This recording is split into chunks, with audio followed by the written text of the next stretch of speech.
Le livre qui nous intéresse de Maëlys de Kerangal, Réparer les vivants, est un livre extrêmement poignant qui pose la question terrible du don d'organes.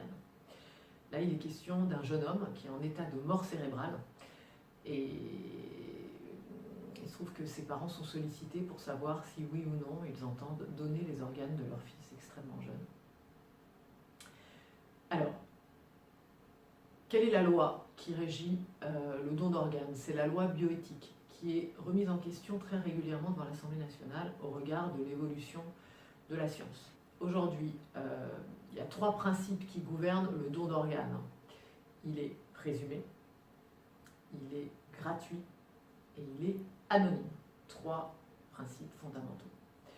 En France, on a la possibilité de s'y opposer avant son décès, bien entendu, et on s'y oppose d'une certaine manière. On a la possibilité de s'inscrire sur un registre de refus des dons d'organes qui figure sur Internet et sur lequel on peut s'inscrire très simplement à partir de 13 ans. On a aussi la possibilité de s'exprimer à l'oral auprès d'une ou plusieurs personnes et également à l'écrit pour dire qu'on ne veut pas donner ces organes en cas de décès prématuré. La troisième option, c'est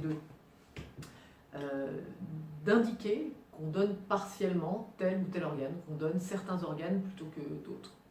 Voilà, ça c'est le cadre juridique. Il faut savoir qu'il y a près de 160 000 personnes qui sont inscrites sur le registre des refus de dons d'organes sur Internet.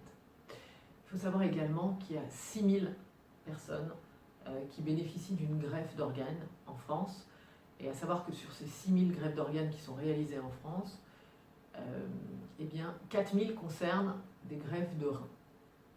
Alors, concrètement, comment ça se passe pour l'agence de biomédecine qui régit les dons d'organes? C'est l'agence de biomédecine qui régit les dons d'organes. Eh bien, au moment du décès, l'équipe médicale demandera à consulter ce fameux registre de refus des dons d'organes. Si le défunt n'y est pas inscrit, eh bien, il sera vérifié auprès des proches qui feront valoir la volonté du défunt si tant est qu'il l'a exprimée.